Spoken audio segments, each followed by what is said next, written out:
Woo. Welcome to the Caf3, about to give you live stream play-by-play. CJ in here, Terry in here, I'm just trying to get your boss speakers up here. What we say, started on this journey, we ain't never trying to finish. First phase, this is just beginning of this business. Thanks for tuning in because we really need a witness. Running in this race, but it's Terry with the vision. CJ ideas with the quickness. Then it's me connect, add business. Next, add y'all the audience to the mix. Woo, stay lit, my guy, we winning. Time to have fun, Caf3, whoa. 3 creators, 3 perspectives, 1 goal. Grab your popcorn now, let's play. Everybody, welcome to Creator Caf3, hey.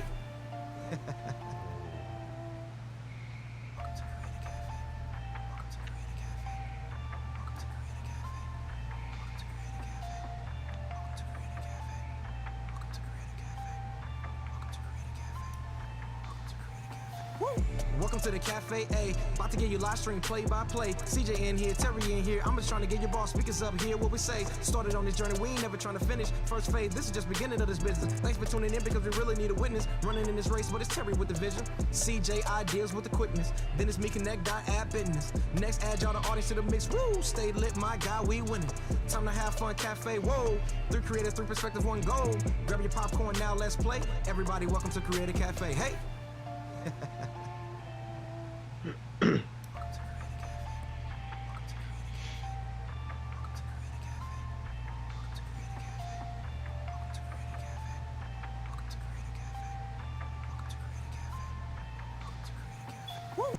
All right, we live, players.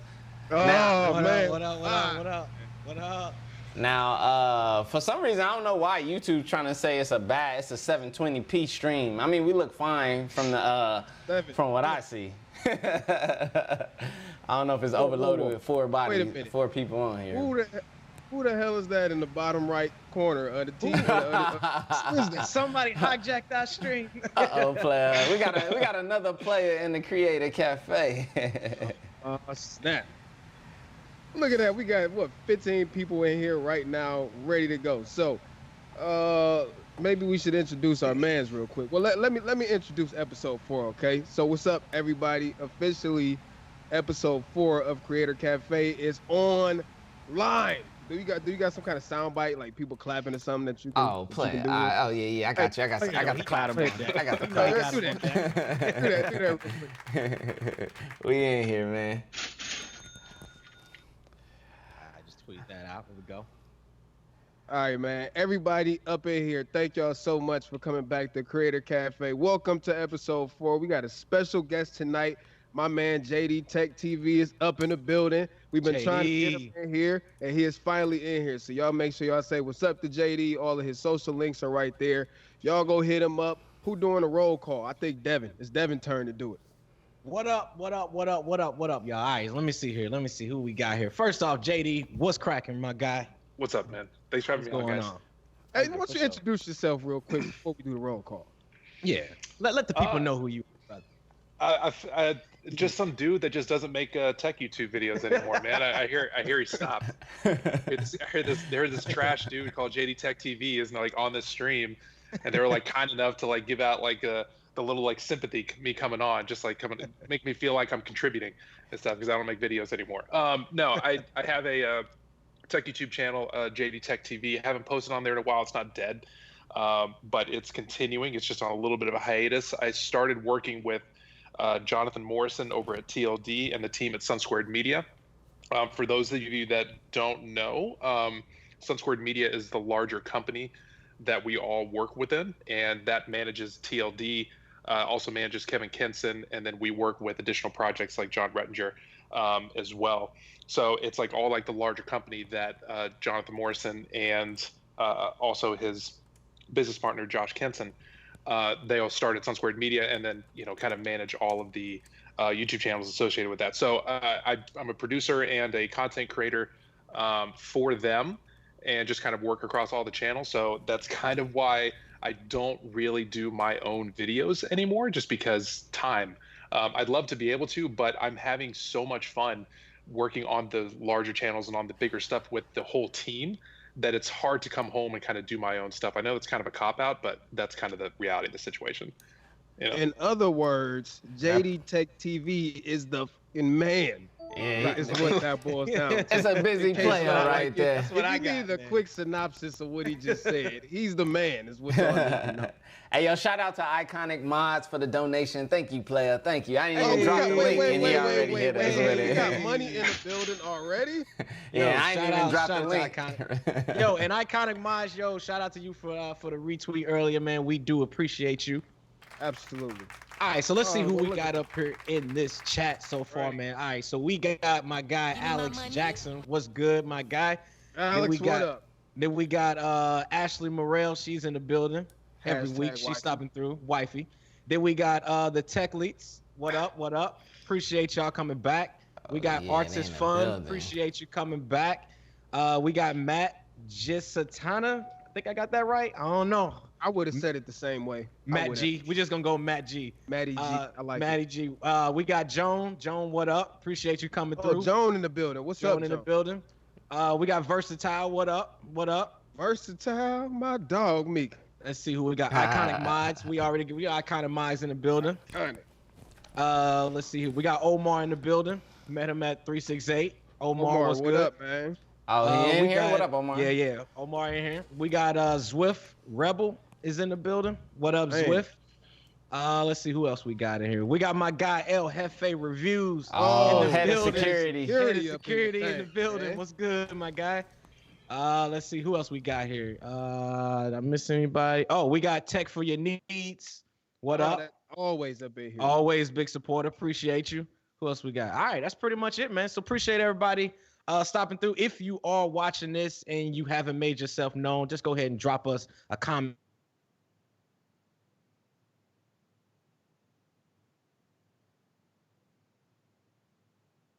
Uh-oh. Oh, Uh-oh. Hashtag where's CJ? All right, What here we happened, go. CJ? What happened, CJ? Oh, CJ you know, done play done. gotta get it right. You know what I'm saying? Hold up. I'm in the building. Hashtag CJ. All right. he back. Hashtag where's CJ? There we Where's go. CJ? I'm in the building. All right. Hey, so if you up in here, man, make sure y'all go on your Twitter or Instagram, whatever, and tweet the link out, man. Tweet the link out so your friends can come join us. I And need we're gonna to do do every that. time CJ goes missing, anytime the stream messes up, I want everybody to use hashtag CJ. Where's CJ? 'Cause he's the engineer. Thank you for getting us back online, brother.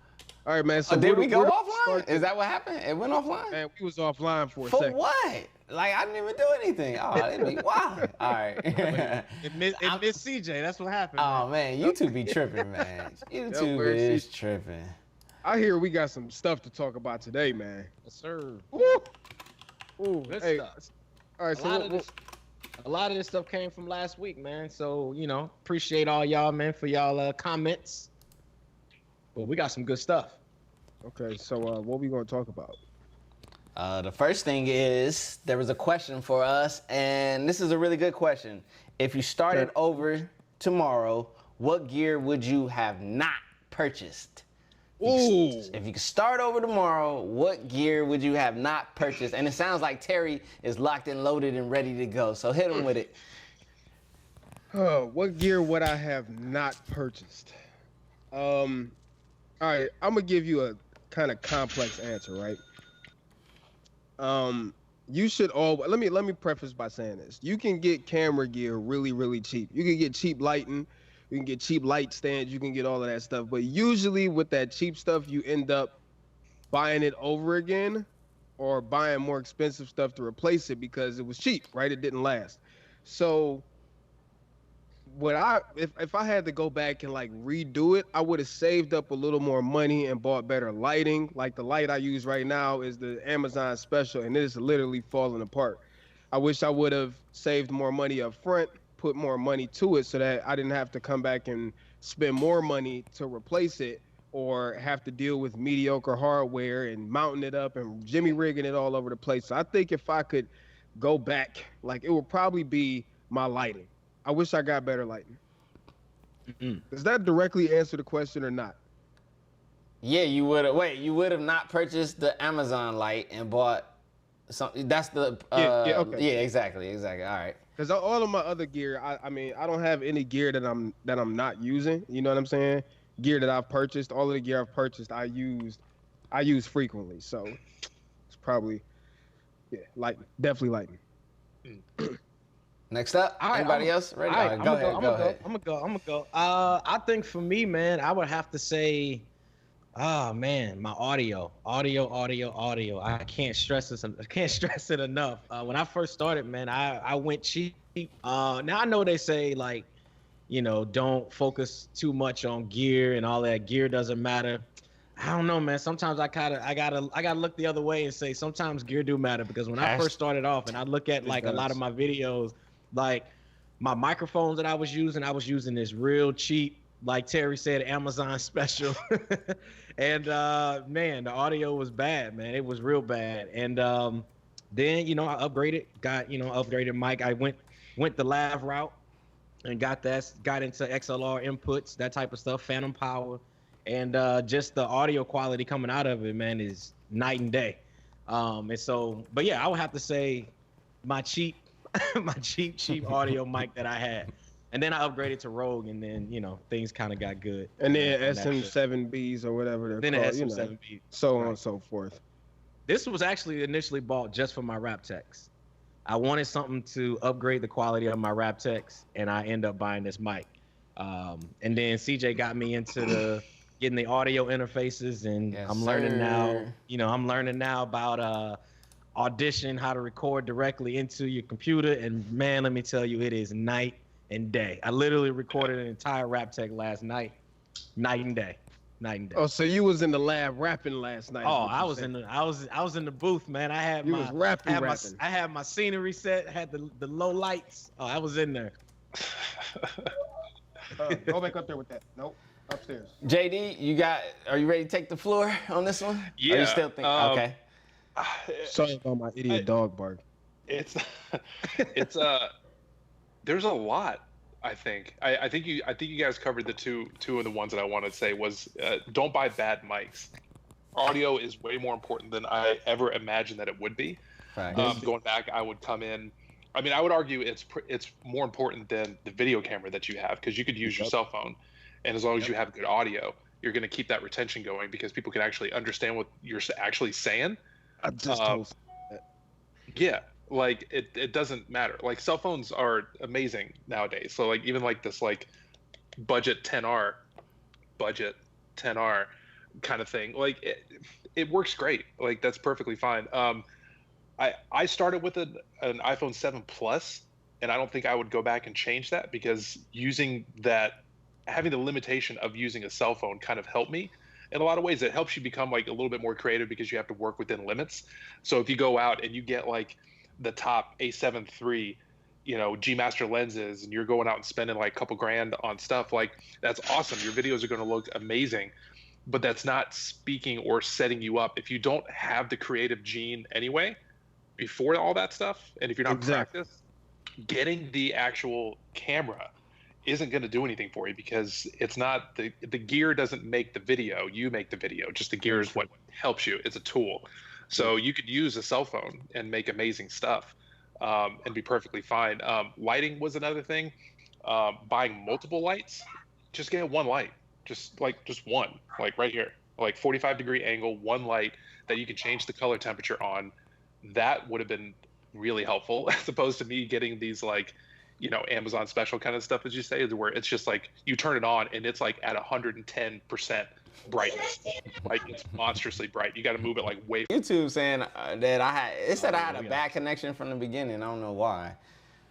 Everybody's connection that we back on. I see us up there. Joan said, Lord. Yo. Joan, that's hilarious. Just dial up internet connection. Hey, look here, play. I'm wired in. I'm wired in, What's man. she say? What's Joan she say? said, Lord, the kids done tripped over the cord. Look. Oh, that's messed up. Why can't I see the comments? YouTube keeps saying it's a bad stream. I don't know what's wrong with YouTube. YouTube is tripping. I guess it can't handle the stream is up. It is up. We back on. I guess I'll hop in real quick with my. Wait, no, JD, you was you were saying something about seminars. Go ahead, and I think that's where you were. We back up. Yeah, we back on. Yeah, what I was saying was just like seminars. There's like a crap. few outliers as far as these like YouTube gurus. Like there's a couple I think we could all probably name. We'd probably have the same ones. That's fine to go and like listen to them because they have the credentials to actually speak on those things intelligently and actually have the information in order to give you because they have an inside look at YouTube. But everybody else tries to kind of take that information and then regurgitate it themselves, and then you get kind of caught in these whole like echo chamber kind of situations to where you're sitting there not sure what's going to work on YouTube, and you're listening to other people's advice a little bit too much as opposed to like listening what's going on in here. Like use your instincts whenever you come on of things that you want to make the stuff that you want to make. Don't worry about what everybody else is trying to tell you of what you need to try to concentrate on. I think people just need to focus more on studying analytics as opposed to listening to what other people are saying and doing on YouTube just to try to, because it's really easy at the beginning to try to copy somebody because you don't know where to start. And it's really easy to fall into these traps of these YouTube guru kind of things because everybody's kind of saying the same thing anyway. But every so often, in order for them to try to be different, they'll tweak it a little bit and the information isn't always right. So listening to your instincts is a little bit more important than what I think people give themselves credit for in the beginning. But you got to just try to figure out what's going on with the analytics and start like having an analytical mind and start studying that because that is becoming so important, and paying attention to what YouTube is actually updating. Because if they pay attention to what they're updating, then they understand immediately what YouTube is finding important. So thumbnails, title, creator posts, like those three things, they've updated a lot of stuff on. They put news out about it. So those are the three things that they're kind of focusing on right now. So focus on that. Less about the video, more about the things that YouTube cares that's going to help push you, you know? I'll say these two things, right? So I got a story. My dude hit me up. It was like maybe 5 or 6 months ago. And dude couldn't take a picture with a camera if you put it in his hand. So he went out and bought a Sony a7 III and every G Master lens that he could afford. Dude sent me a picture. No BS. I still got it in my Facebook messages. A big shout out to him. This is no shade. But so dude sent me like $6,000 worth of gear. Like, Terry, how do I take the best photo? I'm like, are you kidding me, dude? So that was just it's a testament. Like, gear, I just want to piggyback on what CJ said. Gear matters, but only to an extent. You know what I'm saying? Some of the biggest content creators on YouTube didn't have cameras. They use cell phones. You know what I'm saying? Yeah. And it's not all about, like, we care about the tech stuff. We care about the megabits and, you know, the resolutions and the codecs and all that stuff. Man, the average person watching that crap don't care about that. They just want to be entertained. You know what I'm saying? So, like, the second thing I wanted to piggyback on was, I think I forgot. So I'm just going to shut up. I'm going to shut up. All right, I'm gonna say what the one thing that the gear that I wouldn't have purchased, and it's gonna be different from what everyone else had spoke on. I'm gonna say my Sony a6300. Now I know it's gonna be like, whoa, why would I say that I wouldn't have purchased that? Exactly. Nah. So disrespectful. No. Hold up, Sony players. Just calm down. Listen, this is why.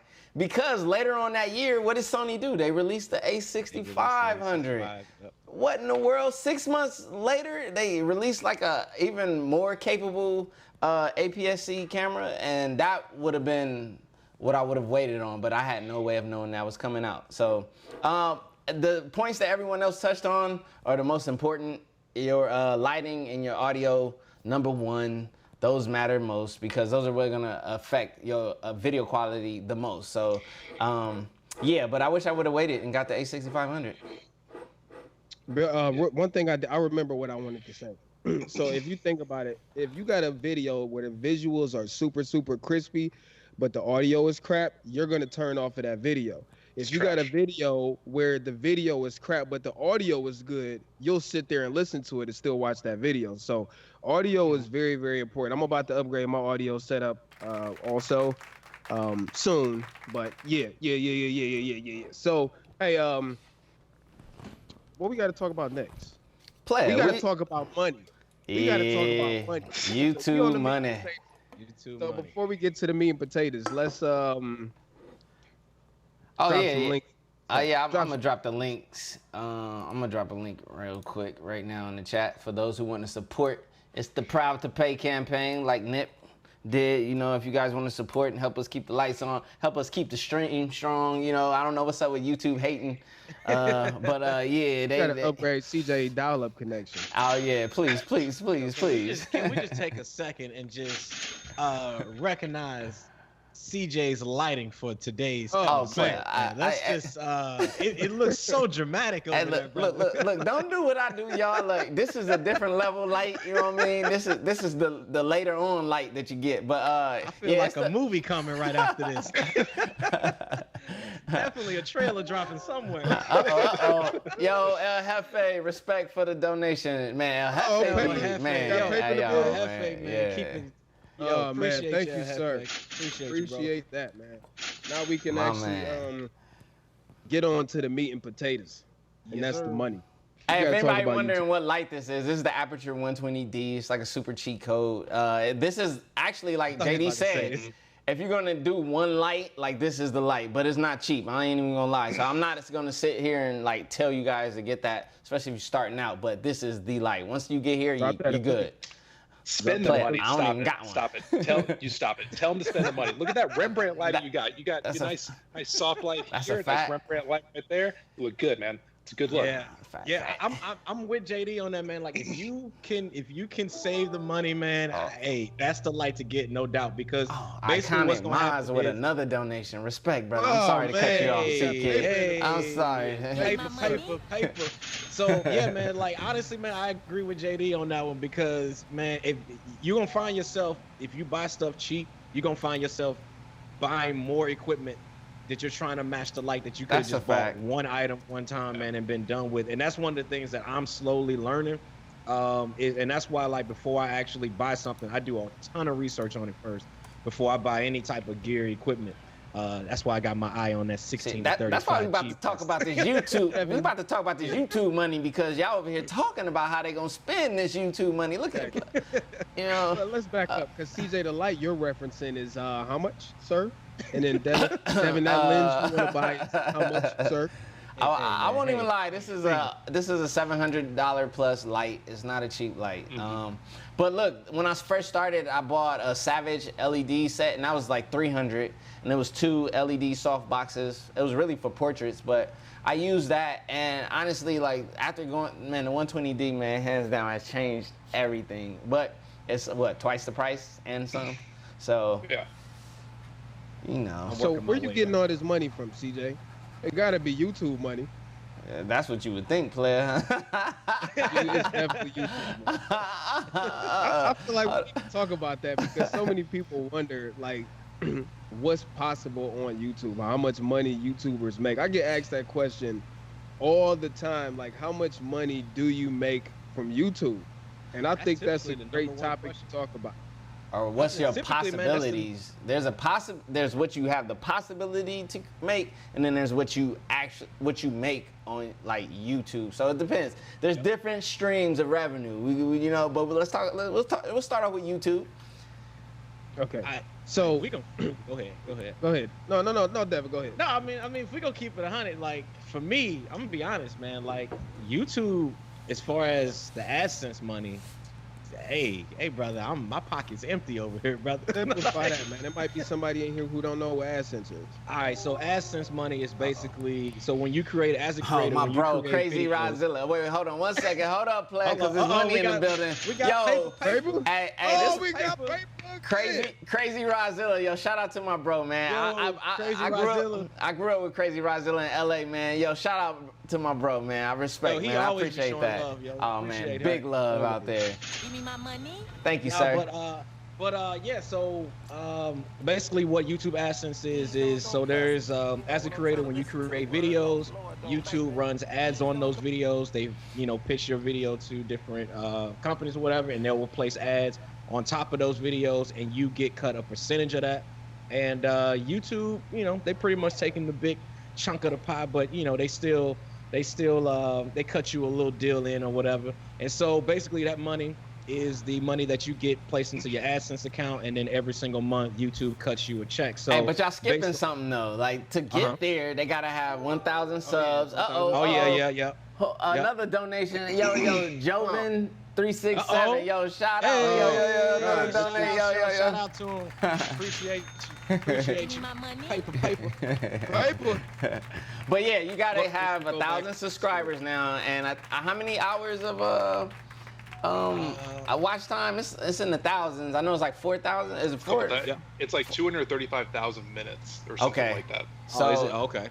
So yeah, that is the threshold before you even get that YouTube AdSense. So, but you can monetize before that in other streams. But yeah, I'll let you go ahead and finish, Devin, your thought on that one. I mean, you definitely gotta have that first. But I mean, for me, I'll be honest. I think even if you in that early stages like that, like I wouldn't even worry about monetizing your channel at that point. I think that your main focus is building trust within your own community. So whatever the genre that you're in, whether it's tech, whether it's hair and makeup, or whether it's, you know, whatever that it might be, you want to make sure you're building that trust within your own community first. People have to trust you first or you have to get some type of value out of you first before I feel that you should even be worrying about trying to monetize your channel. But when you do get to the point where you can monetize your channel, basically, I think when you do get to the point where you can monetize your channel, I think it's also something that shouldn't necessarily be the 100% motivator for why you're creating content either, because I think that can also be a hindrance into your creativity, because at some point you'll start, if you do have that mindset, you'll start creating videos based on, oh, will this get, you know, how much money can I make off of this type of content versus creating the content that you truly want to make. Now, there is a iffy side on that, whether it's like, you know, whether you want to play one game or the other game, but at the same time, you know, you have to create content that you want to create. But when it comes to YouTube money, I'm gonna be honest, man, YouTube AdSense don't pay like you think it does. At least from where I'm sitting at, it doesn't pay. I'm speaking for personal self. I think where I get the most, I would say, compensation for what I do comes out from outside deals that I do with brand companies. So whether, you know, I mean, not to get into deep details with that, but for me personally, most of my deals come from when I negotiate deals with different brands, which is why I'm currently in this Airbnb that I'm in right now. You see that? Do y'all see that building he in? Hold on. Let's get the money sound for Devin over there. I don't know what player doing over there, but I see the money. Give me my money. But yeah, dropped something super powerful in there. We gotta talk about that. What up? Go ahead. Talk about it, my guy. No. So Jeff said, the CPM. CPM for tech isn't great. Automotive, real estate, and PC networking topics all have far higher CPM rates. It's crazy. That is absolutely true. You will find people from other avenues on YouTube. I don't want to count anybody else's pockets, but a huge example of this is Roberto Blake. Roberto is not tech, but because of what he offers, his CPM is way higher than the average tech video. Some of his videos from years ago make more than a lot of creators do in a few months. Give me my money. His old videos from 3 or 4 years ago still make revenue that encompasses that. So CPM is really where it's at when it comes to like how much money you make. I guess since I'm already talking. I was gonna ask JD. I want to hear JD thoughts on YouTube money. I want to hear his perspective on here. So, I mean, you guys are right. The AdSense money is going to be, so like here's the hierarchy, right? So you have like the lowest portion of it is going to be AdSense money. That's always going to be the lowest percentage of the money that you make off of YouTube. If you're going to be living off of that, you might be a vlogger or something like that, or you might like a real estate or something like that usually has pretty high CPMs, beauty channels, things like that. Like you have that, then you have affiliate links that are right above that. That's usually kind of like that middle ground to where you're getting a percentage off of somebody buying something off of Amazon, for example. But the interesting thing about Amazon is that it actually takes from the time that somebody will buy something and you're accruing money over the course of a month. At the end of that month, you don't get that money until 60 days later. Yep. So it's that's very true. that was a weird thing to like learn, because it all makes sense because Amazon has a 60-day return policy. Right. Your thing gets your actual commission could get revoked if somebody returns an item, but that makes sense, you know. So if you're looking for an actual and those are all extra things, but if you're looking for an actual sustainable business model, then it has to come down to brand deals. It has to come down to things that come on, and you do those every so often. Like, I tried not to do them all that often, but just every so often, and it just, all you're trying to do is you try to elevate to the next level with those kind of things. You keep, you know, getting new gear, you know, you're reinvesting those things back into your actual business, and that's causing you to grow. It's, if you're getting into it, I get cautious about saying this, that if you're getting into it for the money, you're getting into it for the wrong reasons. That's a fact. Kind of true, but then kind of not, right? True. It's kind of true, because like ultimately, like, what are we doing? Like, if we're not doing something to make money, like in order to better ourselves, like what are you doing?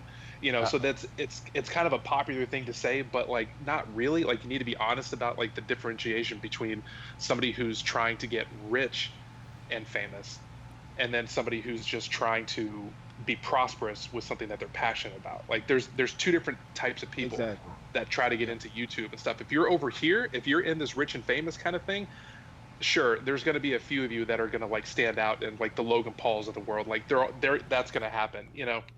But if you're the rest of us, the 99.9% of the rest of us, like if you're not over here into this passion section, then you're falling on your face before you even start. It's not something that you need to do, because you're doing all this that we can all of us here can attest that you're doing this for free for a long time. Yeah. And you're putting a lot of your own money for free for a long time. Like, you're putting so much in it, and you're not getting anything back from it. And the community is, like you were kind of saying, investing in your community, that's a big deal, because that's kind of the thing that keeps people going. So whenever you're seeing somebody who's a new creator coming up, just be supportive, because like they're doing this out of the kindness of their own heart in some ways, as well as like there's a passion that goes along with that. Like, you can't hate on people for their passion. Oh, like, don't get me started, JD. Hey, Devin, I don't know what you're doing, but your box keep going small. Bro, I just beat somebody. No, it's Devin. Look, every time, look, he did it again. He keeps shrinking. Yo, I ain't even do nothing, bro. Oh, there we go. Nice. Yo, I'm over here. CJ's trying to silence me. Yeah. Man, let me voice take getting you higher? back off what JD just said, because that was spot on, man. It's nothing that pisses me off more. Can y'all hear me? Or am I on mute? Okay, you can hear me. But yeah, it's nothing that pisses me off more to see creators putting other creators down. Like, as bad as this struggle is, as hard as this struggle is, we invest time and money and frustration, blood, sweat, and tears, and for other creators to be putting one another down, to me, it's just so whack, and it's so corny. Because if you're not gonna support somebody, then just shut up. If you don't like it, just keep moving. Why sit there and pour negative energy into somebody else, whether you like it or not, whether you agree with it or not? At the end of the day, it's not your place to sit there and comment on what another creator is doing. I'm just throwing that out there. I might ruffle some feathers and piss somebody off, but I'm so sick of seeing that. I'm so sick of it. If you we in this together, you know. Like, if you don't have something positive to say, then just shut up and keep moving. Iconic Minds dropping another $5. Hold up, player here dropping that paper over here. Yo, appreciate you. Give me my money. Paper. It's just like the way I live life, man. I walk through life trying to build up every single person I encounter. Whether it's just a good morning, whether it's just a hope you have a nice day, or lending somebody some money, or help putting people in places where they can make money. You know what I'm saying? I'm always trying to build somebody up. I don't have time for negativity. I don't have time for negative people around me, because they will rub. I said this in like the second story. Hey, you gotta do it. You gotta do it. That negativity, Yo, for the people out there, that shit on the back of your neck, like that was there on the second. and then all of a sudden, like, you got all this negative time in your life. So I'm just like, there's a reason why I don't. Like what? Like It's what? like a spine right here, and they'll walk behind you and just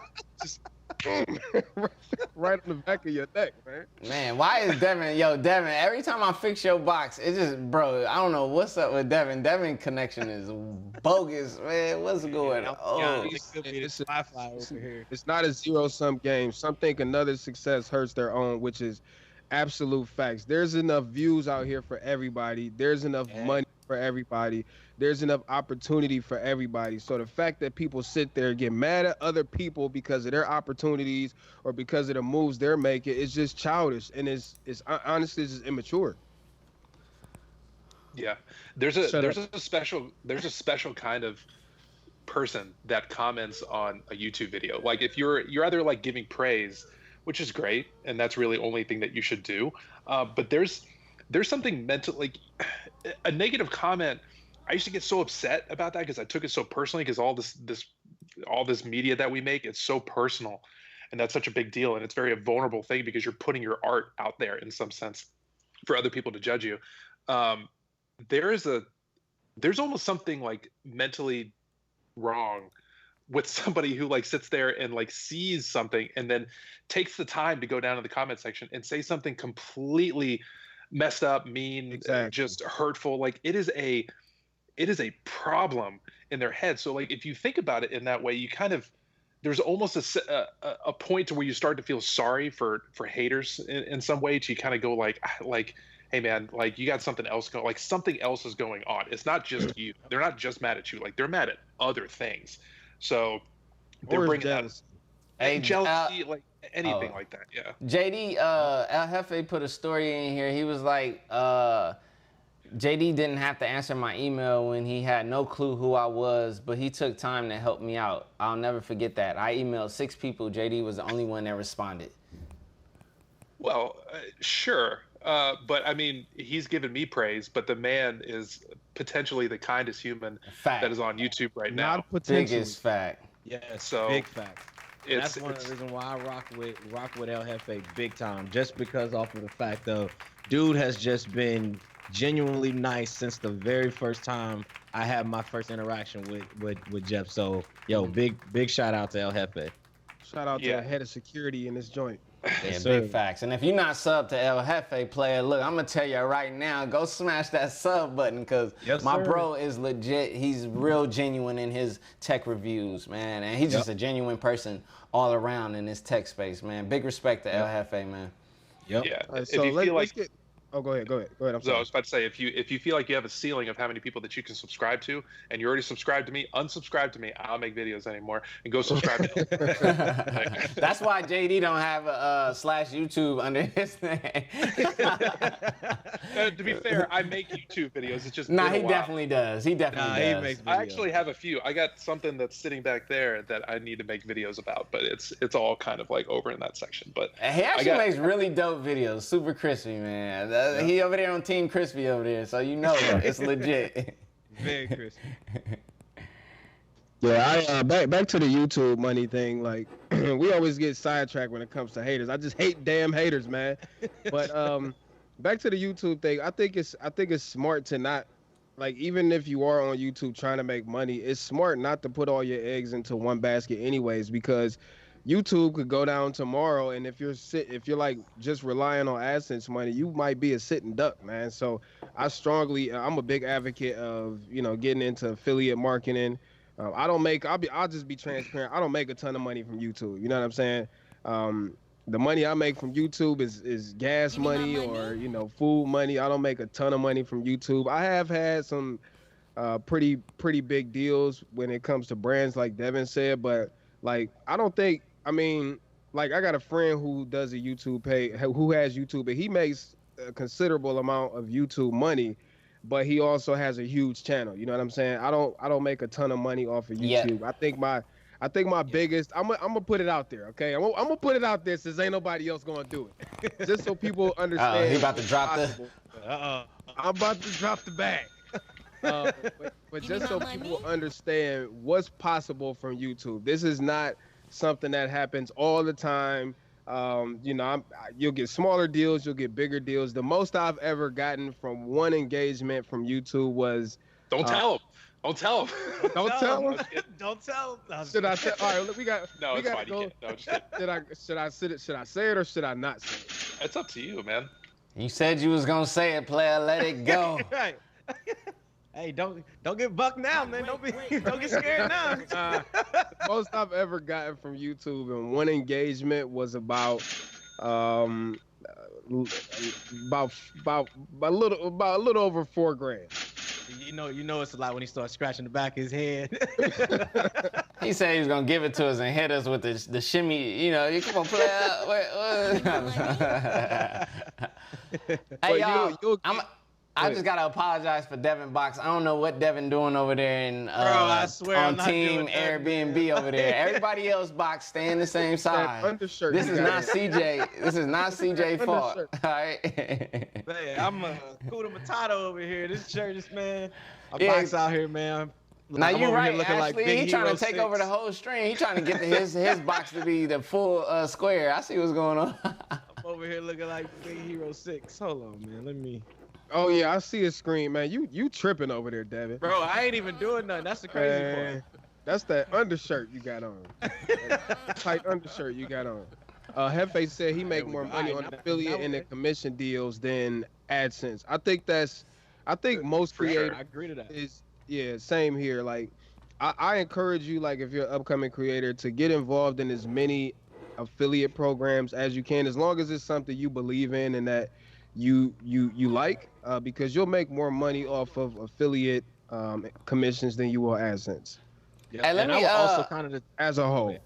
Let me just say this in the whole money thing. I think in the beginning, if you're trying to get funds out of this, I think your sole purpose, like, I did this for a long time, to put that money back into growing your channel. Put that money in, invest in yourself. This isn't something where it's like you come out right out the back and you're gonna be taking this money and trying to put it to your pocket. I think you should take whatever you get and put it right back in. This is what most true entrepreneurs do. Like, people wonder why it takes a while till you see them like on a different level and transition.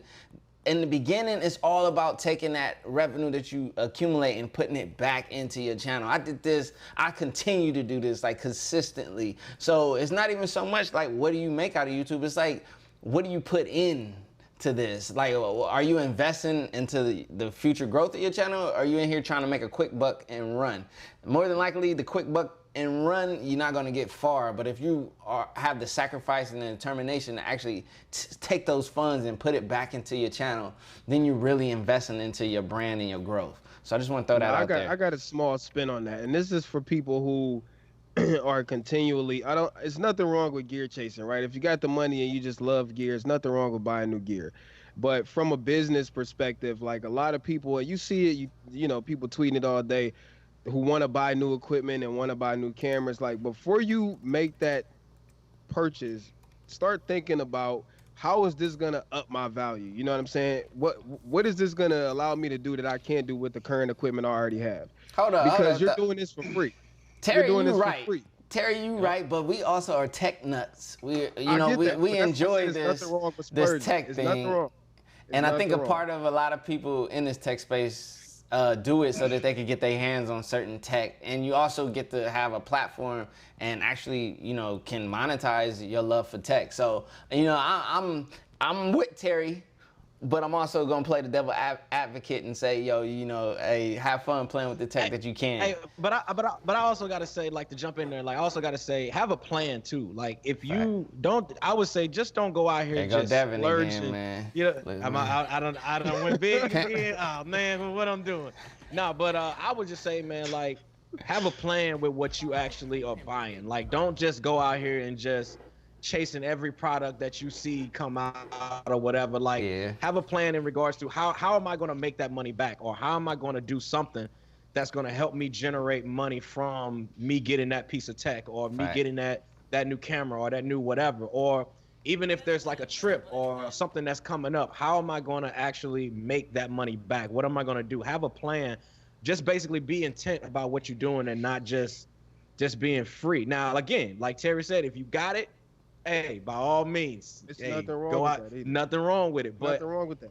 in my case, I personally, I have to have a plan for the tech that I'm picking up. Like, if I pick up a new pair of headphones, or like for example, CJ has sent me a link to get this audio interface, the Scarlett. I have a plan for it because on one of my channel, my other channel, my Ckid Gaming channel, I want to be able to do some live streams and stuff over there, and I wanted to, up my audio quality when it comes to this live stream and stuff like that. But I have a plan for how I'm actually going to make money from that equipment that I'm buying. So just be intentional about what you're doing, and not willy-nilly just spending it because another creator may be buying it, and Right.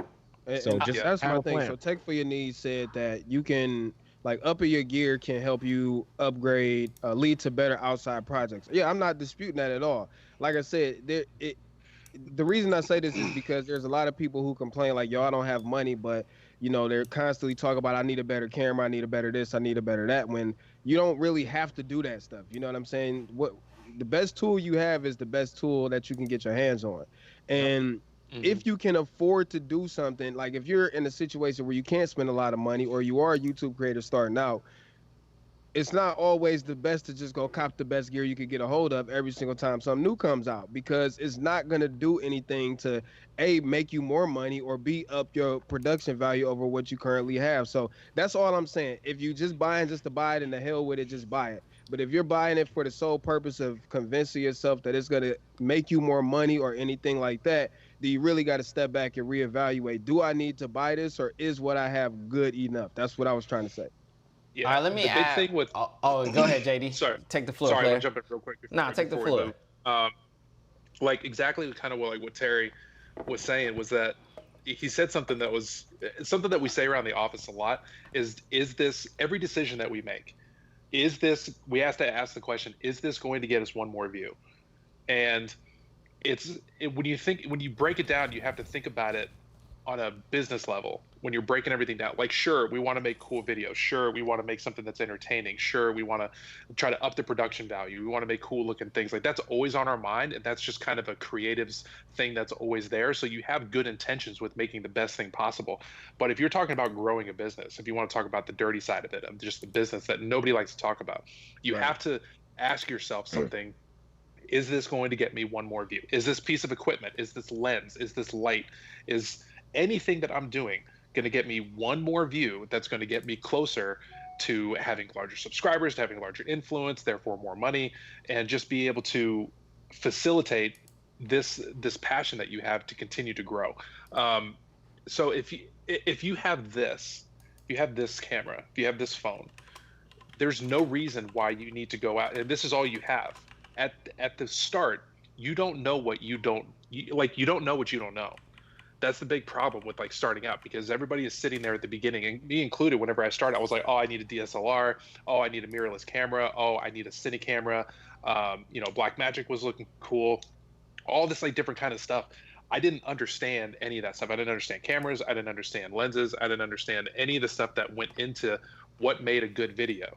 So things like the back end stuff, like storytelling, trying to figure out how to edit correctly, think about how to keep everything going. The things that you don't think about as you're going through, all the things that go into making a video, you don't think about that stuff. So there's no need for you to get an expensive piece of equipment when you haven't learned to walk yet. Like, that's running. Like, when you have like nice equipment and everything, like this is full on. You're sprinting when you have like things like this. You know what I mean? Like, you're sprinting at that point. And if you're not learning how to walk and learning how to do all the basic stuff, then what are you doing spending money on this? Like, there's no good reason. There's no good reason. Yeah, to and I guess that was the point I was money. trying to make. Yeah. So it's something controversial I want to talk about before we turn this corner, right?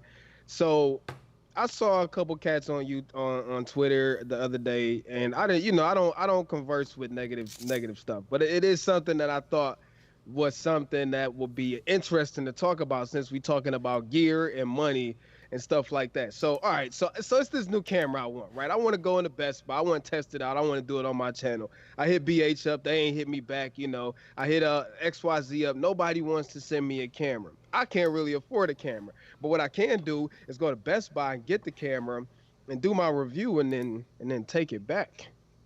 How do we feel about that? How do we feel about that, guys? Because there's been so much crap on Twitter about this. Hey, I'm gonna tell you now, man.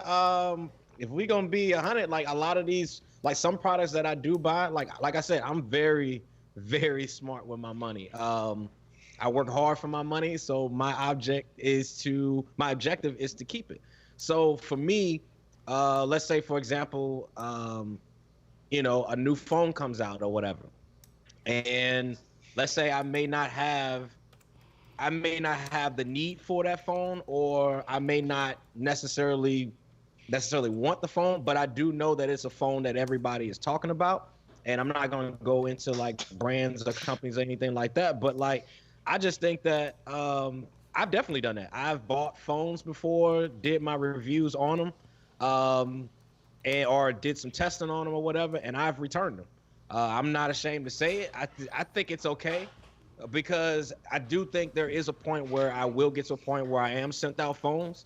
And I've done that for a while now. It's all Ckid fault. I'm sorry. El Jefe say Devin can't be contained. Yo, they can't keep me in a box. Wild boy, that Devin, I'm telling you. No, but I'm definitely guilty of that, man, and I'm not ashamed to say it. But I think it's. I mean, if when it gets to the point where I start getting those phones, then yeah. But I mean, I'll keep them. But until then, I will return them back, and I have no problem with doing that. Just because I'm more conscious with my money, and spending $1,200 on a phone that I know I don't necessarily need. You know, but you still want to make the content about it. But I still want to make the content because I do love tech, so I will get it, and then maybe I'll review it and keep reviewing it or whatever, to the point where maybe these brands or whatever, they start taking notice and they'll start sending them to you. Like, for example, I did that with the Pixel 3, the Pixel 3 XL. And next thing I know, a year later, I got an email from Google asking me to become part of, the Google family. So with that, next thing I know is I got the Pixel 3A sent to me, and, you know, just like that. But, you know, I'm conscious with the money that I have. Like, why is it that people are so freaking butthurt over buying stuff and returning it? Like, I'm gonna pay the restock fee. Devin rents an Airbnb for too good for everybody. Too good for the boxes, Nick. But it's like, why are people so butthurt over it? If I'm buying a phone and I'm taking it back and I'm paying the restock fee, like they're actually. Like, that's what the restock fee is for. Exactly. You know what I'm saying? Like, so why do people get so upset because I'm going to buy a phone and I take it back? Like, so what? I just felt that was I guess I'll let everybody go before I give my final perspective on it. But I just But I think that's another thing that you was kind of talking about, Terry, as far as like, and JD kind of touched on it too. It's like there's something else with those people who have to hate on that. There's something else, and it's more of just like. And it's one of those things. It's like, I don't understand. Like, for me, I don't look at what other creators may or may not be doing, because that's their own brand. To me, that's why I got into YouTube in the first place. Is because of ownership. I want my own brand, something that I'm creating that I can have full 100% control of, that nobody can tell me what I can and can't do. So for me, I look at other people's channels, and, you know, whether they returning them or keeping them, that's their business. Like, it's like, is that really a change on somebody's thought process of, well, is that a legitimate review or not? Because, you know, they didn't keep it all along or whatever. But at the end of the day, most people who are coming on the channels to look at these products, they're wanting to see how they look up close, because maybe they don't have the time to go to a Best Buy or whatever, or they may not have just the means to even be able to get it. They're coming to us to see what the product looks like, and they also coming to us to get our initial opinions and our overall opinions about these products. So I feel like if I'm providing that and I'm giving them that, then what's the difference of me either keeping it or not? I even seen somebody post the other day about they went into a Best Buy just to see the product, and they did their initial review right inside of Best Buy. And people was getting on this person about it, but I think about it, I'm like, it's smart. What's the difference of that person getting the phone, going to buy it and giving their initial opinion on it, versus touching it and feeling it inside the store? Like, okay, so let me offer a little bit of perspective. I think the reason, now that I'm And you assistant pimp. You ain't even I want to hear a this. real pimp. So you supposed to be co-signing to the shit that I. Please don't cuss. You know when I'm trying to listen to the word. No, Lord. Yeah, like so. Okay, so I guess I'm trying to find the opposite perspective, right? Maybe it's the people that think, oh man, he don't really have the merit to talk about this phone because he didn't have or phone or camera, whatever, because he didn't have it long enough. Maybe that's it. My bad, y'all. My mic was off. I'm sorry.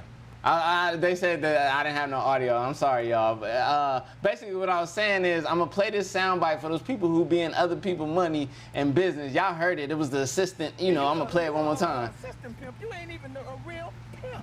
So you're supposed to be co-signing to the shit that I want to hear you this. want to lose your job? I'm going to pull your motherfucking application. I'm sorry for the cursing, y'all. I just heard it. All right. All right, we back on. Let's go. Yo, Tech for Your Needs, he said, he asked the question. He says, if you bought something and returned it, what happens if that video blows up and go viral? Then to me, honestly, man. You better go buy it. I ain't gonna lie, and do more videos. I go do some more views. You gotta do follow-up videos. Again, but here's the thing though. That's being smart with my money because now the amount of money I'm gonna make off of that viral video has now allowed me to actually go buy the equipment with money that I've earned from my initial money that I've invested into my channel. We talked about investing, and investing into yourself early. So if that video blows up, then you take that money and roll it right back into your business, and then you do more to grow that money that you've already got and continue doing more content on it. That's what I would do, Tech for Your Needs. JD, what's your perspective on it?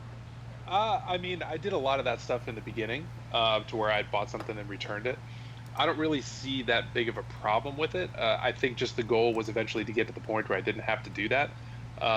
Whether it was just exchange of goods for a video, or if it was just like affiliate stuff that you can go out and like buying it, like CJ was saying, return, like you're putting all your money back into your own business. But people are going to get upset about everything at some point, and at some point you just have to stop listening to them.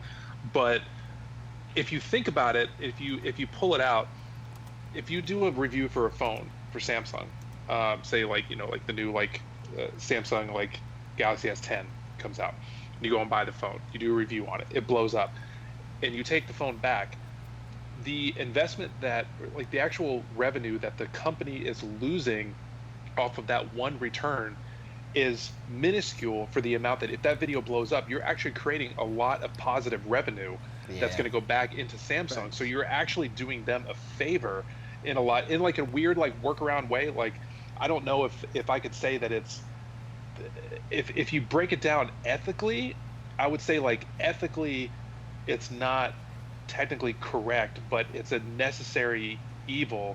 I don't even like using the word evil, but it's a necessary process because of how the system is currently set up. So how YouTube has the monetary limitations, you have to do what you have to do in order to be successful. And everybody's done it. Everybody has done it. Period. It's just a thing. So even the people talking crap probably done it too. Exactly. Yep. They've returned things before in their life. I don't know what people get upset about. They've returned something. What are you talking about? That's a good point, JD. What's the difference of me returning that versus you returning a comforter back to Walmart or returning a chair back to Walmart or whatever? It's the same thing all day long. All day long. For the dumbest reasons on top of that. And I've returned stuff back to Amazon. Amazon, man, I've returned a lot of stuff back to Amazon. Well, CJ, what you think about it? Careful on that. About I do know returning? that because they will shut your account down. Yeah. So I have never done it on Amazon. So okay, I'm a radical in this conversation because I take a different approach generally. Disclaimer: nobody do what I do. Nobody think the way that I think. This is me and me only. A lot of times I bite the large investment, but my mind state is I'm gonna get out here, I'm about to grind, I'm about to hustle, and I'm about to get this bread back.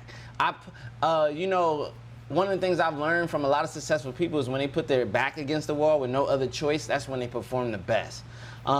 So a lot of times I make a lot of huge investments into my channel, but I have faith in me. I like have faith in my potential to get the return. And I would tell you this, man, I've done some amazing, I've done some amazing things with that mindset and that grind.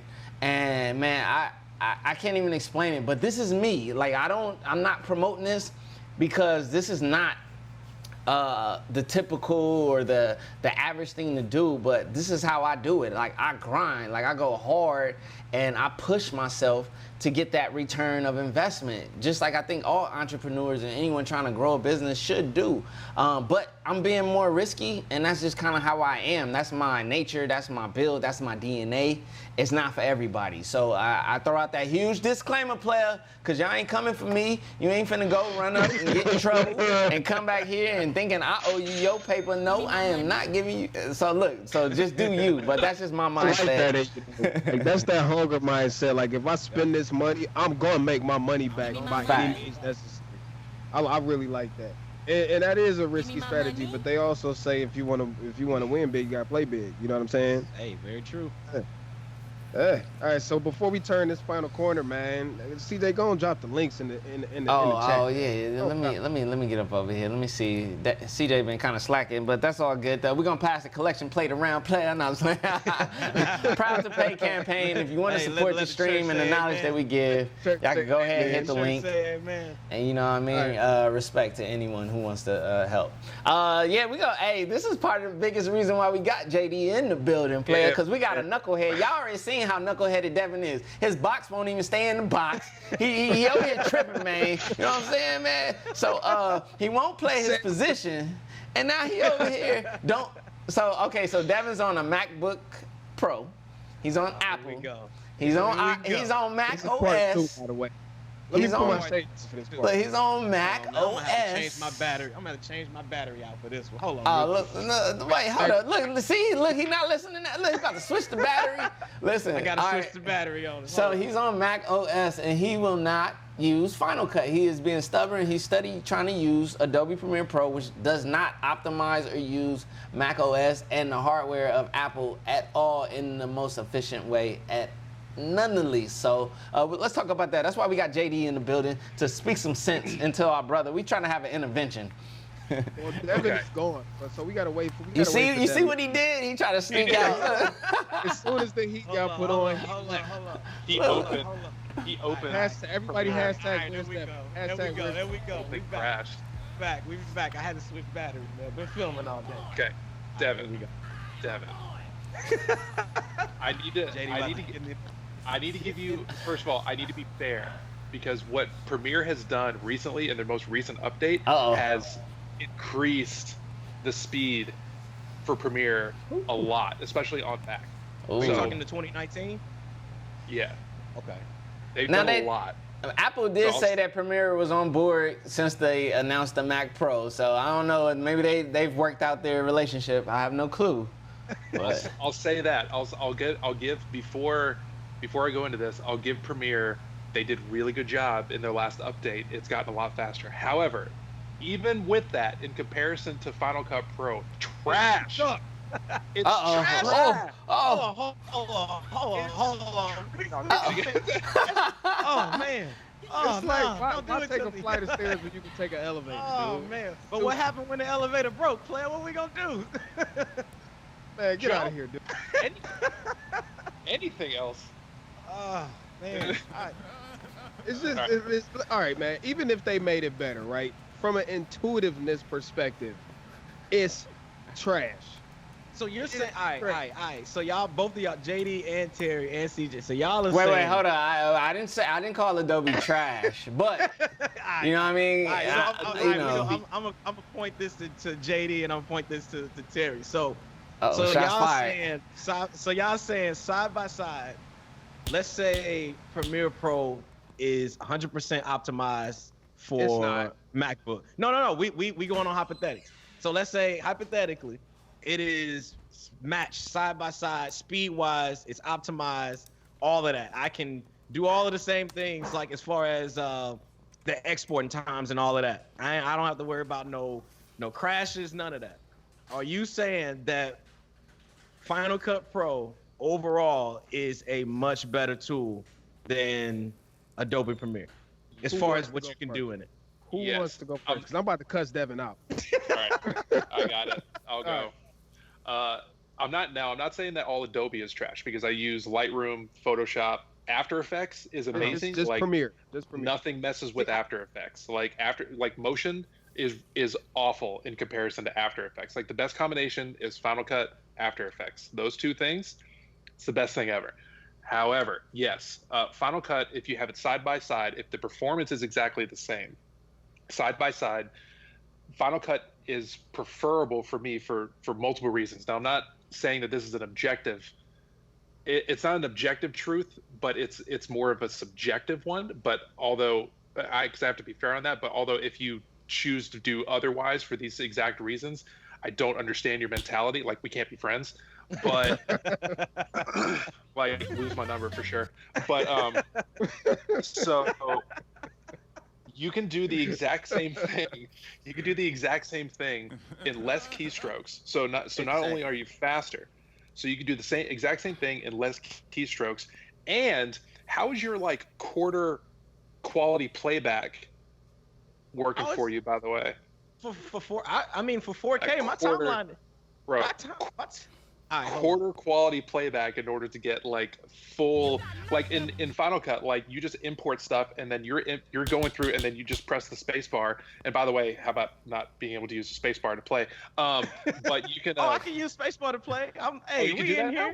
I can do that, and I press enter. I go back to my original time. I go back to the beginning of my timeline. And you're mad. Yeah. No, you do gotta configure that though. You do gotta configure. Yeah, I know. Another thing Gotta takes add more your time. Yeah. So yeah, in Premiere, the problem with Premiere is that when you press the space bar, or Devin takes 20 minutes and then programs it, then he presses the space bar. So when Devin presses the space bar, it doesn't always play back in real time. You're not getting real time playback, and it's jumping. So it's more optimized. If you're working on a MacBook, it's more optimized. So even when 4K timeline, 8K timeline, whatever, you press play on a MacBook in Final Cut Pro, and it just plays. It just goes, and it just works. And it's like that constant, like really annoying thing that people who love Apple always say. They're like, "Oh, it just works," but it does. I hate to be that person, but it does. It just works. It might not be the type of like operating system that you want, but it works for within its own ecosystem. So Premiere, it's just you have to work with it. Like the best thing that Jonathan Morrison, the best thing that he has said to me as far as getting me to understand why Premiere is not quite as good as Final Cut, because I was like you, man. Like I started with Premiere and I came over to Final Cut and I was reluctant to do the whole thing. He said something. He said, well, Final Cut allows me to not think about the software. He said it just allows me to create. It just kind of goes along. He said with Premiere, I have to constantly be thinking about how to work around the program to get the final result that I want to get. With Premiere, it's just you have to struggle with it. With Final Cut, it gets out of your way. It literally gets out of your way in order for you to create something. So, and it's also faster in order to get there. So, I don't. If you're on a PC, I get it. Like work on Premiere. Premiere is not a bad program at all. Like it's just not. It's actually really, really good. As much like hate as I give it, it's not. It's not trash. I was just joking, but like it's a great program. But if you're on a MacBook, if you're on an Apple product, it makes no sense. It seems so crazy to me to not use the best tools. And the cheaper tool, by the way, because you're not paying. Now I will give you that. I will give you that. It is the cheaper tool. Oh, we out? Hold on. Oh man, we all the way off. Hold on, wait a minute. Hold on. There you go. Wow. So let me ask this. So Devin, you just told us how much you value money and how much you wisely invest your money. So please tell me why the hell you spending $40-$50 a month, or you can pay for Final Cut Pro one time. I'm not gonna lie to you. Like that is one of the probably the main reasons why I'm strongly considering, and I mean strongly considering switching over. Because of JD, I gotta agree with you. There's one thing that's I will say, like if I'm playing back on my timeline, I do have to render that timeline first sometimes, or I have to render like a section. Like let's say if I add like a special effect or something like that, 9 times out of 10, I'm rendering that special effect before I actually before I can get that playback. But I don't know. I guess it's gotten into one of those things where it's like it's my workflow to the point where it just works. Like it's just one of those things. It's like it's work for me. And I think the other reason why I'm reluctant to switch is just because of this was like all of this creation, like as far as the channel, me learning about cameras, me learning about audio, which I'm still learning about audio, but just learning about cameras and how to edit, how to photo edit, how to video edit. All of this stuff was like I didn't go to school for. I learned how to do, which a lot of creators do. And so I just kind of learned all of this stuff just from YouTube University. So Premiere was it was like that first thing that I learned that I was like, all right, cool. I know how to edit a video. And it just kind of stuck with me as this is going to be my tool going forward forever. Now, I haven't really ventured into Final Cut Pro, but I mean, it's just one of those things that, you know, if it ain't broke, don't fix it. You like an old dog. But you know that? Hey, man, I'm a Taurus, right, baby. We He sound like he in love. Question, Devin, question. Did you as a kid growing up, did you have like a stuffed animal or a blanket or like anything like that you used I was whenever you were a kid? He got off. Oh, I got off. What happened? He back now. Look, he trying to run. Look, all right, there we he go. running. Man, something happened. So There we go. Did you have anything like that? I was a He-Man guy. I had a He-Man back in the day, you know. And you slept with it. You took it everywhere you went, like all that kind of stuff. It was my buddy doll. Yeah. So do you still carry that dude around? Nah, man, I threw it away last year, man. He lying. He is lying. All right. He So just you grew had up. it in New York. So you grew up. So you figured as you got older, you were like, all right, this is the thing that used to bring me joy, but like I've evolved, I've pushed past, I've found better things. So is JD saying that Final Cut Pro is the adult version of editing equipment? Is that what we're getting? What I'm trying to say is that not that Adobe is any less of a machine. People out right now because Devin's frozen.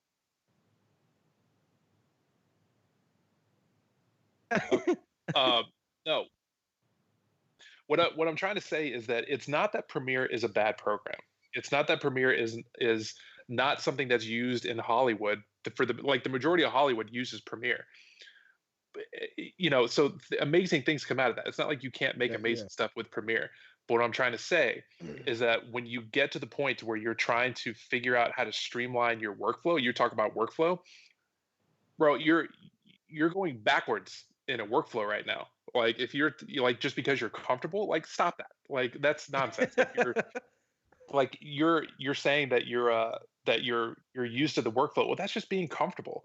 Well, get out of your comfort zone, man. Like learn things that are better. We're humans. The best thing that we do is pattern recognition. If you see that there's something else that's better, and if you're not doing it, that makes you an idiot, Devin. No, it doesn't make you an idiot. It just proves that you don't know what you don't. CJ, you got some bang bang shots over there, brother. Oh man, I got punches though, man. They smacking you up. You just don't know it because you said that you haven't messed with Final Cut that much. It's just the simple fact that like you just don't know what you don't know yet. So when when you go through, and I've mentioned it before, and the offer was 100% serious, and I'll mention it to all of you guys. Like, if you need additional help, or if you need like, hey, like I want to do this exact same thing that I did in Premiere, how do I do that in Final Cut? Like, I will get on a call with you, or I'll get on like a Skype or something like that, and I'll sit there and I'll walk you through like how to do that, because that's what they did at SunSquared. Like they sat me down and they instructed me and they taught me and they coached me on how to do all this stuff and, you know, make good decisions on editing programs. And they transformed the way that I can create something. Like it made me a better creator. The fact that it's not with the machine that I'm using. I mean, you'll be able to reclaim some of your time back, Devin. Like everything that you can do in Premiere, you can do in Final Cut Pro. I mean, I'm not going to say like if they're 100% equal when it comes to capability, but as a content creator, every single thing you need Premiere to do, Final Cut Pro can do with less keystrokes. And that's also saying that like there's also other programs out there too. It's not like I'm saying that Yeah, it's not like I'm saying that Final Cut is the answer. DaVinci Resolve is out there. No, bro. But Like, no, I'm here. It's just, man. Hey, I All tell you, types of Devin, technical Devin running. I'm So trying to come JD, to back. be fair, I downloaded DaVinci Resolve 16 because I've heard amazing things about it when it comes to like tracking and the same stuff that we have to keyframe over and over and over in Final Cut, how it automates everything. Yeah. I just haven't dived into it yet. I can't wait to. it's Oh, it's coffee. Oh man, he done got his fix. Oh, yeah. That's why I married you. That's why I married you. it's yeah, DaVinci's good, but like Devin, if you're interested in getting into the audio aspect of it, Logic is built into Final Cut. You don't have to leave the program. You don't have to go into Audition. You don't have to, and that's the interesting part about Adobe is that, yeah, you have the dynamic link and everything like that, but it actually destroys your computer. Like most computers can't handle it. So there's no reason to use it like that, the dynamic link. But everything is within Final Cut. You don't have to leave the program. Like even like motion's kind of trash. Like I never use motion. It's so rare. It's just not there yet. The only time I've ever left Final Cut in order to complete a project is to go into After Effects, which I rarely do at this point anyway. So you can actually use After Effects file types inside of Final Cut. Yes. Yeah. Yes. Orlando just tweeted. I mean, Okay. okay. Put something totally off subject in the chat. What he say? The apocalypse might have started not later in the show, but the lightning going off here. What the hell? That's hilarious, man. Tech for Your Needs said, JD, what is better for you may not be better for another person. It's not about being comfortable. Yes, I understand that it's time saving. Not everyone has a MacBook or PC. I don't think you should take it in context. I mean, the point is Devin has the ability to test out both. If you, I say like you use whatever runs best on your machine, but Devin has a very, very high-end MacBook Pro that can run both without a problem. So the whole thing with us trying to convince Devin is we all know that Final Cut Pro is a much better user experience. And that's not to say that Premiere is incapable or that Premiere is a bad program. But honestly, Devin if you're on has the ability- PC, you should definitely use Premiere Pro, like 100%. Well, you don't have an option. Yeah, you don't have. That's another option very other, true. Other than No, well, DaVinci. you can run DaVinci, you can run other things on PC, but like Premiere utilizes Windows assets way better for Premiere than Mac does. And I think that's actually one of the reasons why I kind of picked Premiere over Final Cut when I first started out, simply because of I wanted a program where I didn't have to feel tied down to software. So for example, like let's say I'm traveling. Well, I actually give you a real world example. So I had a deal with a company. Like I said, I'll keep the companies, discreet, but I had a deal with a company and they flew me out down to the Houston area and worked with them. And I did the entire edit of the video down in Houston. And what they had was Premiere. And so for me, I'm glad I actually used that because based on their machines, they didn't have, they had Macs, but their preferred software was Premiere. So for me, I just like it. I just like it for the simple fact of if I'm either on PC or if I'm on an Apple computer or whatever on a Mac, I can use both and be anywhere and use any machine. Yeah. Now Y'all the fool with this. My box is extra tiny. I'm dying. I'm dying. Roberto Blake in here. What up, Roberto? Yo, What up, bro? hey, Roberto, I can't man. help Devin, y'all. I tried my hardest. I've been moving his box left and right. Hit right click, scale the frame, brother. Nah, it ain't. Every time I make it bigger, Right then click, he scale blow the up frame, later. man. Nah. Yo, I ain't even gonna lie. I had to switch my stream for some reason. I'm switched to right on my Mac webcam, man. Because for some reason I switched to the cam link, Cam Link over How here. you in the upper left-hand corner, dude? Bro, I have no idea. Oh my God, that was so hilarious. Man. I don't know what's been going on with Devin today. Devin, close Premiere. I think it's taking up too many system resources. Oh man. Hold on. Let me see if I can switch back to the cam. And then Orlando, I'm going back to this comment from Orlando, man. I should fill the box up again. Oh man. Whew, man. Matt, shout out to Matt, man. That's funny. Like, I'm over here sweating trying to fix Ckid. I've been trying to fix Ckid all stream, man. Woo. All right, I should be filled up back there. All right, now we fill back up. I'm See, good. look, I told you Devin Hardhead, he been switching settings over there. Y'all think it's me. Look, nah, because he was like, now we back on the cam link. I don't know what he was on just a second ago. And now his focal length totally different. Oh, man. he just shrunk He again. put a different lens on there. Yeah, for real. All right, there we go. I shrunk again, man. Oh, man, that is hilarious. I do want to test out DaVinci Resolve though, because I was looking at you can actually configure DaVinci Resolve to mimic Final Cut Pro while still retaining all of the DaVinci Resolve, features. Yeah. That's what I'm interested in. I mean, DaVinci's its main strong point is its color grading. Color system. grading. It's really, really good. Because didn't they develop DaVinci for Blackmagic Raw? Yes. I mean for their raw file structure. Yeah, for their raw file structure. So like, it's great for that. But that's the other thing that like,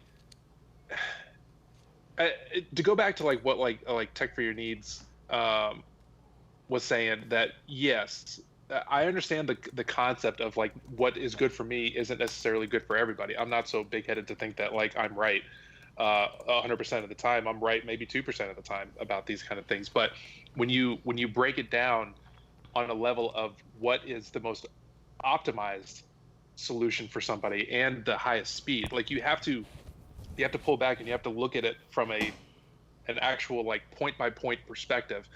The situation that Devin is going through, I personally believe that he would be better off being in Final Cut. Now, that's not saying that Tech for Your Needs that you wouldn't fall under the same criteria, that all the things that you need, that I would never say like everybody needs to have a MacBook and everybody needs to have Final Cut. Like I would never say that. I would say that if you have a MacBook, it's probably a better idea for you to at least start on Final Cut or to at least go in that direction at some point. But if you're on a Mac or if you're on a PC, absolutely, man, go for Premiere. It's a great program. If it fits your needs, great. But if your needs are going to be primarily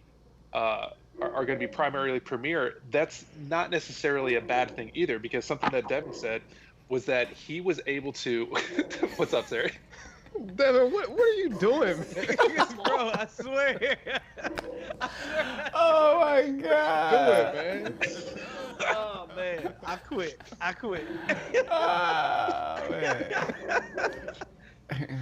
Hey, I will say this. I haven't weighed in on this yet. Let me just kick my little quick. As someone who just recently jumped in on Final Cut Pro recently, like I said at the last stream, man, it has increased my workflow in the sense of like I'm literally just mainly on the keyboard. I touch the mouse every now and then, but I can like edit dead space and get my rough edit all on keyboard like super fast. It's crazy. And the other features, like I said, that multi-cam editing, lifesaver. So I just want to say it has increased workflow. It is definitely an optimized system. Premiere Pro, it is advanced, but it takes a lot more to get there. It takes a lot more steps. Like Final Cut is just like, it's just there. It's like butter. So I will say that. Straight butter. Yeah, and I think that's a great point, JD. If you are a new creator and you have an Apple computer, Final Cut is the way to go when it comes to learning how to video edit, because it's that simple. It is really simple. And I will say that about Apple just in general. Like if I'm gonna be honest, like Apple in general just makes products that are simple. Like they are easy and intuitive to learn from. So I can't say that, and I'm sure that Final Cut is exactly like, because from what I'm hearing, it's what's the one where it's free that you can chop up videos on that comes with a Mac? Forgot. iMovie. I hear it's iMovie, but like just on steroids. Kinda. Yeah, that's like a basic way to say it, but it's deeper than that. When you pull everything up, that's the interesting thing. I think people say that because they look at it the first time that they pull it up, and the thing with Final Cut is that you'll notice the difference right away. So when you pull up Premiere, all of your side boxes and all of your like different parameters and everything over the is place, everywhere. When you open up Final Cut, everything is hidden, and you have to turn everything on, and you're essentially building in all this stuff. But like, what it does best is that it invites you into this one large timeline, and it was like start there, and you can figure it out. And then as you go along, you add more things in, and that's just a better way to learn as opposed to like coming in just seeing like a whole mess.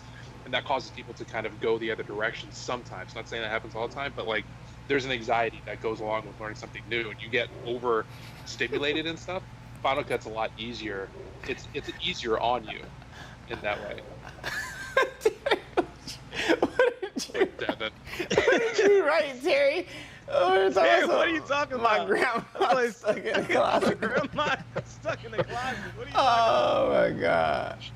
Oh man, hey, it's no hope for Devin, y'all. Hey, look, hey, we need to donate to get Devin. I don't know. No, I'm not gonna. I'm gonna tell you now, man. Like, I'm gonna tell you the only reason why I am strongly, and like I said, strongly considering it is the cost savings.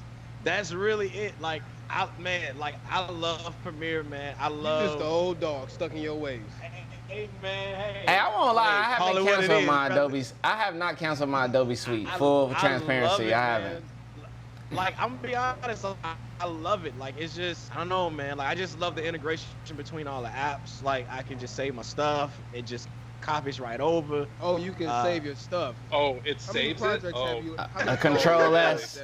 Oh, how many projects have you lost, Devin? I ain't lost a project of Final Cut Pro. I'm not gonna lie. Like, I've never lost a project. I'll say that for a fact. I've never lost. I know you lost some edits. You lost edit. You lost at least like 5-10 minutes worth of work. It has froze, but I've never lost an edit. Oh, you lucky I didn't have that. I wish I had that video queued up. I would play it now. At least not on my paid software. He lying because he was singing a whole different At least not on last my. time. I've lost 5 projects on Adobe. Wow. You mean like entirely lost, like just gone? I got to start the whole. Corrupted, shut down, didn't save. You ain't go back to the auto save. It didn't auto save until it auto saved at the beginning. Adobe is like that boss fight that you had to spend 20 minutes getting to the final boss, and as soon as you get to the final boss, you get killed, and then you got to start 20 minutes ago getting all the way back to the final boss again. Yeah, it is, and it's just like with Adobe, it's learning its limitations, or it's learning how it works. So like, if a smart person, when I was working at Adobe, I just would have saved it all the time. Like, I should have had that muscle memory. So that's my fault for losing it. It's hard for me to blame Adobe for that kind of thing because I already knew, kind of thing. Yeah, like Roberto's saying, like he has auto set for every 2 minutes. Yeah. In the only last 2 versions, but whenever I was doing it, they didn't have that feature. So I've lost all kinds of stuff. But like, again, it's a little bit of a muscle memory kind of thing. But with Final Cut, you don't have to think about that. Again, it's the program not getting in your way. I'm not even gonna lie, Roberto. I didn't. I'm gonna be honest. I didn't even know you could even do that in Premiere. Is that you can set play out here living dangerous. Hey man, I got it on the default. Yo, why my box keep getting smaller and smaller? Hey man, that's that. Hey, I'm telling you. Yo, I'm the size of a peanut. Hey, all right, so we done talked about a lot of stuff tonight, man. We done talked about YouTube. We gotta get money. our questions. Yeah, we done talked about a whole lot of stuff tonight. So we about to round this final corner. We going on 1 hour and 30 minutes. So what we like to do, in case this is your first time in Creator Cafe, is we like to ask the people, what would you guys like us to talk about next week? So please be open, drop whatever questions you might have, whether it's for the cafe, whether it's just in general, and we might just pick your question for next week. So hopefully y'all will ask some good stuff. Yo, Crazy Rodzilla definitely asked a question that I think we should definitely talk Oh, about. go get on it. He asked it earlier in the stream, and I definitely screenshotted that and copied it over. He put, "What's y'all thoughts on joining an MCN?" And if you're not familiar with what an MCN See my is, face? it's a multi-channel network. So, yeah, we definitely, Rodzilla, I definitely took that down, bro. I definitely put that down. Dealing with burnout. Ooh, that's a good one for That's next. a good one. That's definitely going on next stream. Yeah, that's definitely a good one. Roberto said, "What do you all think about my stance that YouTube is not crushing small creators, and it is still big on opportunity? I'm of the mindset creators need to set up."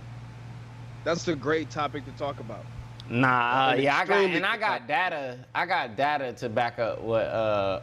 I got data to talk to that question too, for sure. So we definitely got to get on that. Write it down, man. Put it on the list. Roberto said, "Don't join the MCN before you have 100,000 subs and leverage." Ooh, okay. Yep. See, I would love to remember hear more what I was talking about earlier. The people that know, and like when I was talking about like the YouTube gurus, and there's standouts. There's the exception, and I think we all, when I said like I think we all have the same name in our head of like somebody that you should actually be listening to. It's Roberto. It's Roberto. Yeah. Oh yeah. And just so you know, Roberto, we did kind of sing your praises earlier in the chat when we were talking about YouTube money. We didn't go into it as depth as obviously you would, because we're nowhere near as intelligent in the subject as you are when it comes to YouTube. But we absolutely told everybody, if you really want to learn about YouTube money, then you definitely need to check out Roberto Blake. Yeah, the man knows what he's talking about, and He definitely knows his stuff. Yeah. So I think we got like 3 or 4 good questions. If anybody else wants to maybe drop a smaller question that we can hit up at the beginning of next week's chat, make sure you do that. Everyone can speak Roberto, to I them. definitely. All Yeah, right, Roberto, I definitely agree. I definitely agree to that, man. That's definitely a topic for next week for sure. About the YouTube crushing small creators. Yeah. Yeah, we need to talk about that mindset, period, man, because like we've talked about Devin and CJ, even like on some of the recent trips we've had together, like your subscriber number is a factor, but at the end of the day, you shouldn't let your subscriber number determine your value to, you know, any company or your value, period. And I think that is something we should talk about. Absolutely. Yeah, we're definitely gonna talk about creating your own opportunities. I think a lot of people see a lot of that mindset is kind of like that's the lack of hustle and lack of grind, man. Like a lot of people, it's easy to point the finger and say it's X, Y, Z. As soon as you put the blame off on something else, you feel better about yourself. Exactly. Even though it's really you. But yeah, we're gonna hit you upside the head next week on that one, because we're coming for you on that one. So we're gonna keep it a buck. He said the right thing. He said the term small creator needs to be canceled. I can't agree more. It's so crazy. I 100%. It drives me nuts. Yep. Yeah, I Roberto never said say you three small are in making anything. more moves than creators over 50K right now. I just think that's a like. Roberto, why do you wanna think be I'm on here, man? Yeah. We got to Zadie jump off Tech of their TV in the success. thing. You kidding me? I'm trying to jump off of their success. It's just like we just want to be successful, man. That's it. That's At it, the end man. of the day, we want to be successful. And I think Go ahead. I think a lot of that has to do with and for me, I'm all about, and we all are about just positive energy, just in general. Like I think a lot of it has to do with the energy that we putting out there. And I think that makes to me that makes a difference. And it speaks volumes, man. Don't even say, hey, Orlando theme, don't even say new creator, just creator. Like, just creator. Keep it like we all creators, or we all, whatever you want to call yourself, but there's no, there's new at creating something anyways. It don't matter how far you along or in your journey you are, you can still learn something new. You're still new at something. Exactly. And, okay, so Tech for Your Needs said no small creator is a hashtag made by Cody Weiner. It is, but I don't want to confuse what Cody represents with what we're saying. You know what I'm saying? Cody is all about empowering the people who do consider themselves to be small creators to be bigger than what they think they are. That's what Cody's movement is all about. I don't think you should confuse the two of those. Because I'm a big fan of Cody's No Small Creator movement. Yeah. The new, it's more of like, I think what Cody's trying to do as well is like the new cool is just to be cool, like to be loving, supportive, and just kind to people. And it's like, it's a great thing that's like finally now coming around. And it sounds like very California what I just said, but like there's truth to that, and like that's what I found out whenever I got out here, was just the new cool is just to be cool. So everybody's trying to lift each other up and be supportive, and you're gonna find success through that. Yep. And like CJ said, we all in this thing together. Like we all are creators. We all want the same thing. We're all striving for the same goal. So it's like, if you can push up another creator, then it's like, why not? And I just want to speak to this, man. The collective of me, Terry, and Devin together has gotten so, man, like we skip, like it's crazy the rapid growth and the access that we've gotten from us just smashing our energy together. Like man, y'all, you will see the fruits of a lot of this, but it's just, that's what I'm saying. We in this together, man. There should be no separation. We all support each other. We all rock with each other. We all help lift each other up and everything. It should be that way in the community, period. The better the community does, the better it is for all of us. Like us as a community divided does not help the next creator, period. So like we all gotta, like, for real, make sure our community is strong. Like let's lift up the tech CPMs by being the super dope community where, you know, we take it to that level. Like it's a reason. You know what I mean? Like, don't worry about the oversaturation and all the nonsense. Don't feel like your plate getting snatched from. Like, it's a big feast up here. It's more food than we all can consume. It's more money than we all can spend. Like, don't ever get that small mind, man. This ain't crabs in a barrel or nothing, bro. We free. So let's go. Oh, man. And let the church say amen to that, man. All right, man. Well, we got good topics for next week, man. I just want to send a big shout out to, first of all, everybody who stopped through. Like, y'all didn't have to be here. Y'all could have been any other place in this world. Y'all chose to kick it with us tonight. Big shout out to JD Tech TV for joining us tonight. We greatly, our first guest. Appreciate. Yeah, you are first guest, man. First guest. So honored, fellas. Thank you. We appreciate you for being here. We appreciate everybody who donated anything, whether it was just your time or whether it was your money this afternoon. My bad, y'all. Definitely appreciate that. And I'm gonna shut up now, man. That's all I got to say, player. Piece of chicken. Yeah, man. Piggybacking off of that. Hey, appreciate y'all stopping through. And we'll see y'all next week. Small box Ckid up in the building. I wish I could shrink his voice. I wish I could make his voice like high pitched to match that box. You want me to turn this up? Turn it. Look, now he went big. All right, hey yo, we out, man. Respect. Hey, I'm finna bang that Devin. I'm finna bang Devin's song, you guys. Like Devin made a dope song for our intro, man. I'm finna turn it up, y'all. Yo, turn up y'all speakers. Y'all can rock out to the Creator Cafe song. We about to turn up, y'all. Play it twice. Coming soon. Oh, it's gonna bang. Peace. Peace.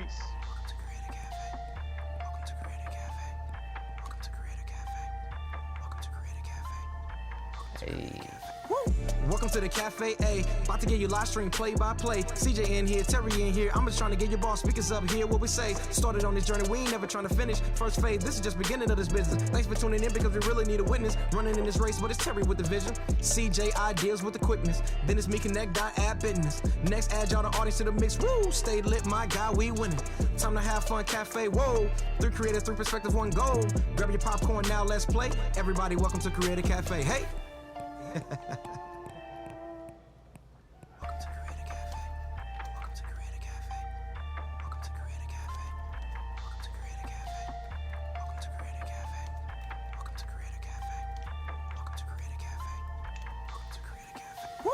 Welcome to the Cafe A. About to get you live stream play by play. CJ in here, Terry in here. I'm just trying to get your boss speakers up here. What we say? Started on this journey, we ain't never trying to finish. First phase, this is just beginning of this business. Thanks for tuning in because we really need a witness. Running in this race, but it's Terry with the vision. CJ ideas with the quickness. Then it's me connect, add business. Next, add y'all the audience to the mix. Woo! Stay lit, my guy, we winning.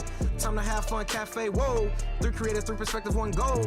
Grab your popcorn now, let's play. Everybody, welcome to Creator.